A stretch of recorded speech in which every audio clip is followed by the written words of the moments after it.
নমস্কার বন্ধুরা, আমি সুমি। আপনারা দেখছেন সুমির রান্নাঘর। আজ কিন্তু সজনের পাতা পাড়তে চলে এলাম। দেখুন কত সুন্দর গাব হয়েছে। আমি তো এগুলোকে গাব বলেই জানি, আপনারা কি বলে জানেন সেটি জানাবেন কমেন্ট বক্সে। দেখুন ওই দূরে জাম গাছে কতগুলি জাম ধরেছে, এগুলো কালো জামরুল। একটু জুম করে আপনাদেরকে দেখাচ্ছি, দেখে হয়তো বুঝতে পারছেন।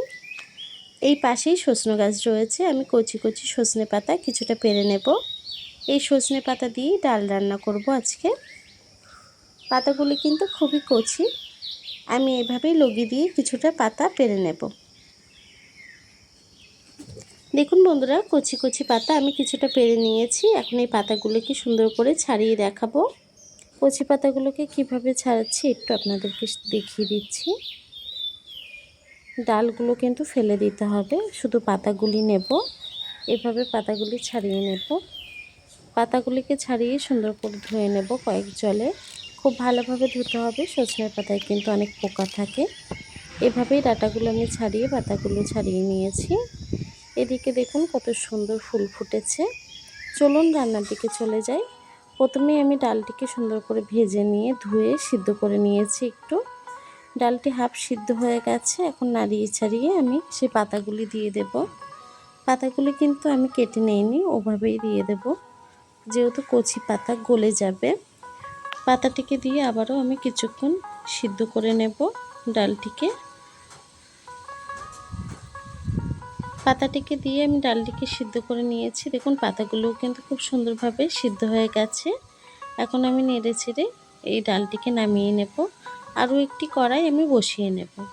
কড়াইটি গরম হয়ে গেছে, দিয়ে দেবো সামান্য একটু তেল, দিয়ে দেবো একটু গোটা জিরে ফোড়ন, দিয়ে দেবো কিছুটা গোটা রসুন। রসুনগুলোকে আমি একটু কেটে নিয়েছি। দিয়ে দিচ্ছি কিছুটা কাঁচা লঙ্কা, ঝালটা পছন্দ মতন দেবেন। সব কিছুকে সুন্দর করে একটু ভেজে নেব। রসুনটাকে সুন্দর করে ভেজে নিয়েছি, কালার চলে এসছে। এখন দিয়ে দেবো পেঁয়াজ কুচি। পেঁয়াজটিকে দিয়ে একটু নেড়ে ছেড়ে ভেজে নেব। পেঁয়াজটি কিন্তু আমি সুন্দর করে ভেজে নিয়েছি। এখন দিয়ে দেবো একটু জিরে বাটা। জিরে বাটাটিকে দিয়ে আবারও একটু নেড়ে ছেড়ে নিয়ে দিয়ে দেবো স্বাদ মতো নুন।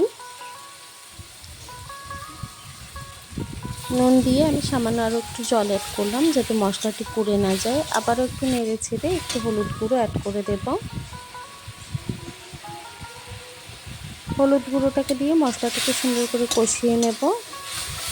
মশলাটাকে সুন্দর করে কষিয়ে রান্না করে নিয়েছি। এখন ডালটিকে আমি ঢেলে দেব। ডালটিকে দিয়ে একটু নেড়ে চেড়ে আমি সামান্য একটু জল অ্যাড করব। ডালটি একটু মাখা মাখায় রান্না হবে, মাখা মাখা রান্না হলে খেতে ভালো লাগে। আমি ডালটিকে খুব ভালোভাবে নেড়ে চেড়ে নিয়েছি। এখন সামান্য একটু জল অ্যাড করে দেব। জলটিকে দিয়ে আবারও একটু নেড়ে চেড়ে আমি ডালটিকে কিছুক্ষণ রান্না হতে দেব। দেখুন বন্ধুরা, আমার ডালটি কিন্তু রান্না হয়ে গেছে। আবারও একটু নেড়ে ছেড়ে আমি গ্যাসটিকে বন্ধ করে দেব। দেখুন ডালটি কিন্তু খুব সুন্দরভাবে হয়ে গেছে। এখন আমি গ্যাসটিকে বন্ধ করে ডালটিকে নামিয়ে নেব। এই ডাল দিয়ে গরম গরম ভাতের সাথে খুব ভালো লাগে খেতে। আপনারা চাইলে রুটির সাথেও খেতে পারেন। দেখুন বন্ধুরা, আমার রান্নাটি কিন্তু হয়ে গেছে। আমার এই সিম্পল রেসিপিটি আপনাদের কেমন লেগেছে কমেন্ট বক্সে জানাতে ভুলবেন না। রেসিপিটি যদি ভালো লেগে থাকে চ্যানেলটিকে সাবস্ক্রাইব করে পাশে থাকবেন। আর এতক্ষণ ধরে ভিডিওটি দেখার জন্য অসংখ্য ধন্যবাদ।